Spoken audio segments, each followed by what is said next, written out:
We are here today with Freeman Hrabowski, president of the University of Maryland-Baltimore County. Freeman, thanks so much for joining us. Delighted to be here. Now, you have the Meyerhoff Scholarship Program on your campus, and that involves financial aid and a summer bridge program, lots of advising and support, and the results have been very good.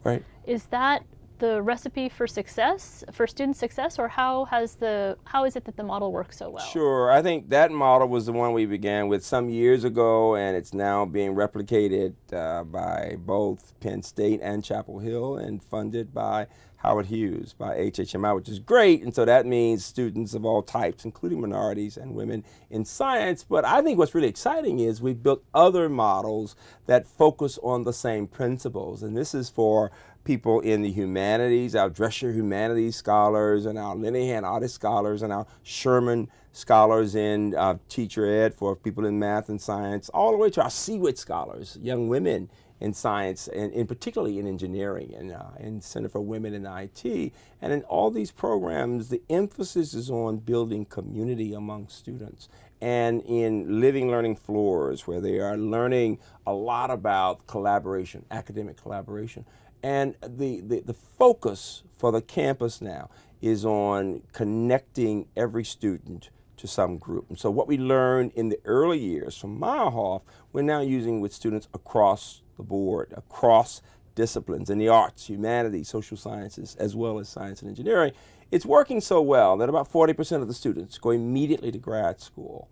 And that's of all races, and graduation rates have improved tremendously, and we have visitors from campuses around the country and from other countries regularly. To what extent is there a challenge of stereotype threat with some of these programs, that you're delivering the message to students implicitly or explicitly that you are underrepresented, you might be at risk, you need some extra help? Right. You know, I find that students of all backgrounds really need support. If you look at students of any race at our colleges and universities around the country, including those at the most socially prestigious institutions in our country, you will find that large percentages don't necessarily succeed in science and engineering. All you need to do is look at the report that I chaired for the National Academy of Sciences, and you'll see 20% of blacks and Hispanics, but only 32% of whites and 40% of Asian Americans who begin with a major in science and engineering graduate with a major in those areas. And large numbers of the students who don't graduate had very high test scores and grades. So my point, as somebody who's been teaching math and thinking about these issues for 40 years, is that students of all backgrounds need support, not just in science and engineering.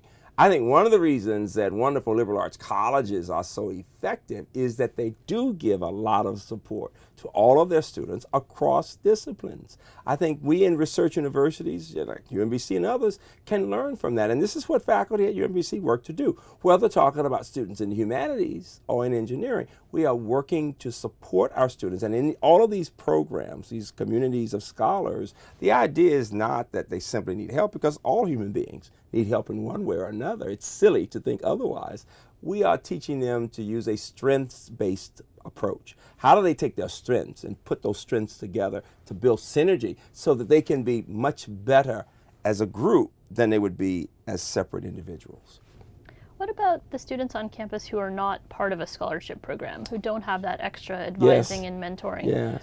What about them? Are there lessons in these programs for them, or can these programs be extended to a whole campus? It's an excellent question, and that's why we have redesigned courses in general across a number of disciplines in the first year and now the next year.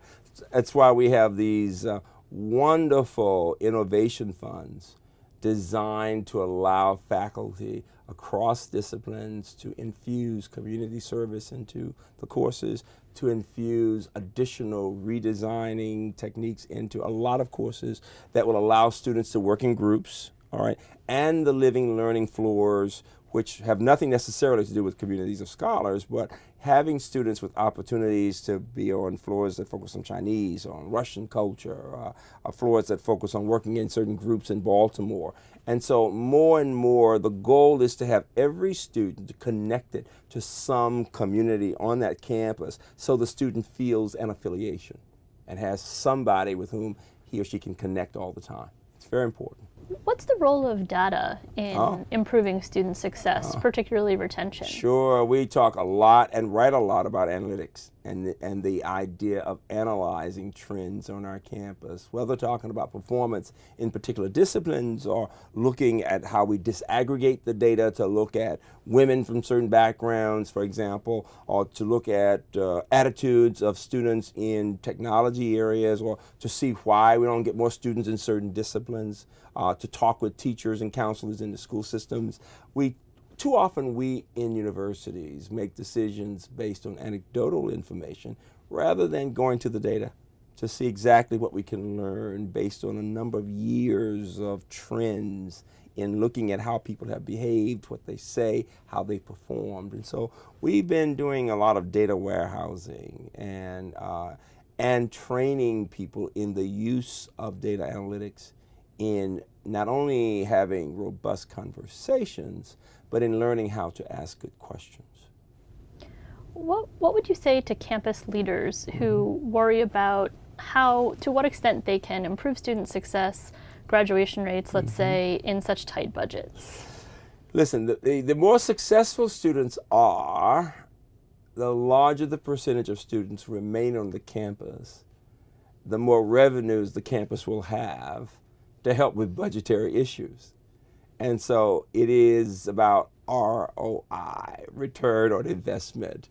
We can never invest too much in efforts to help students succeed for two reasons. Morally, we owe it to our students to do whatever we can to make sure they're successful. We recruited them there. We told them we were going to do whatever we could to help them succeed. But secondly, when they succeed, quite frankly, and we support them in being able not only to be there, but to, quite frankly, pay that bill, then we have the funds we need to invest in infrastructure and other kinds of issues, whether it involves factors such as the teaching, the classroom, the technology.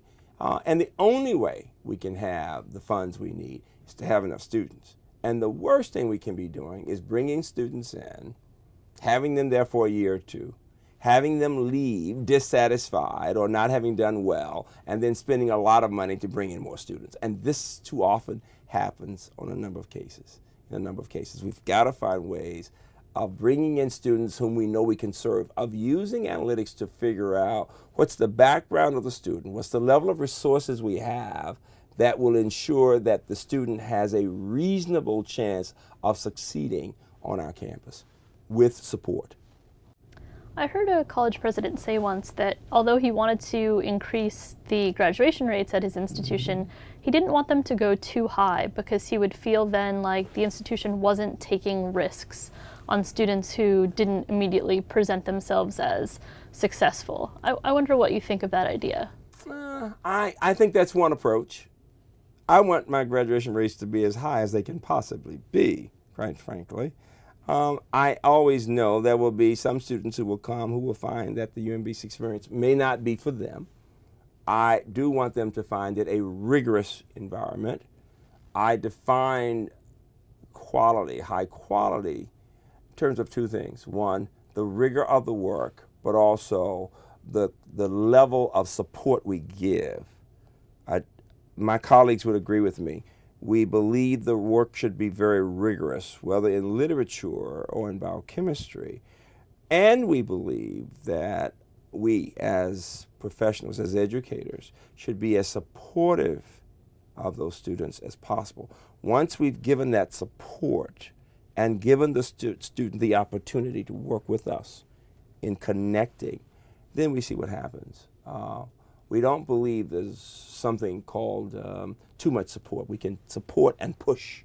If you show the student that you care deeply, you can really help that student to go to the next level, and all things are possible. So I don't worry about what the graduation rate really is, and as much as I want to know we've done all we can to help that student to become the best that she can become.